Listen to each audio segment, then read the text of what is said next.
Søren, it's been an amazing few years for Brentford supporters. It's also been an amazing few years for Midtjylland supporters as well. Yeah, I think that Matthew have a huge impact in both clubs, and since he took over the ownership of Midtjylland, it's been only going up for us. We played in the group stages in the Champions League.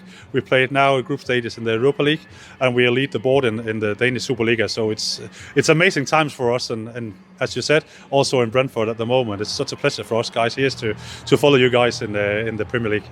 For those who aren't familiar with Midtjylland's history, you haven't been around a huge amount of time. Tell us about how the club came about. Well, the club fusionated, make a fusion in 1999 between IKAST and Herning, which is two clubs from the lower divisions. Sometimes they played in the Danish Superliga, sometimes they did not. Most of the times they did not. But they agreed to merge the two clubs into one, which is now known as Midtjylland. And for the first period of the club, it was quite a chaotic time. We always are out of money, and we searched for new investors all the time and so on. So until Matthew arrived in 2015, we have been for ups and downs in the club, and we have a few times managed to get in the top of the league and also get in some finals in the Danish Cup and so on, but we never managed to win anything almost. So we are very happy that Matthew threw his love in Midtjylland and decided to go in here.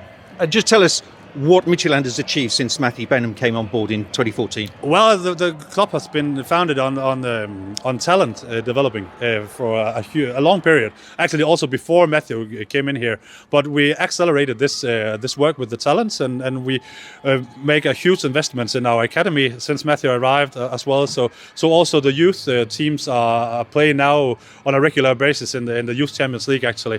But since Matthew came here, we won the Danish Cup 2 times, and we won the Danish Championship 3 times, and we now played in the Europa League for the second time, and we also managed to play in the group stages in the Champions League for one time. Yeah. And Brentford isn't the most fashionable part of London or the UK, and Jutland is not the most fashionable part of Denmark, and yet what you've achieved here has really put the area on the map. Well, Herning is in the countryside. Actually, we are in the middle of the Danish moor in Jutland, and there's nothing here. Herning is a city with about 60,000 citizens, and IKAST with I think like 15,000 citizens or something like that. So it's not obvious that a club from this area is going to be on the top of the Danish league.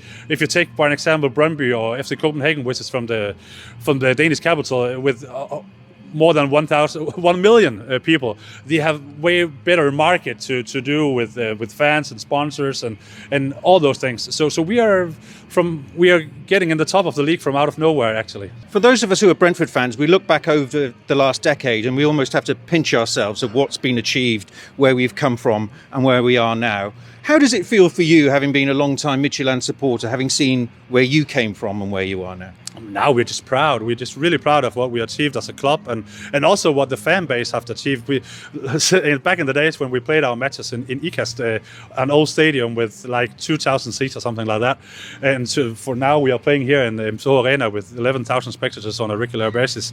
The fans have grown so much, and when we are going on away games and so on, we send more than 1,000 people, which is much in Danish standards.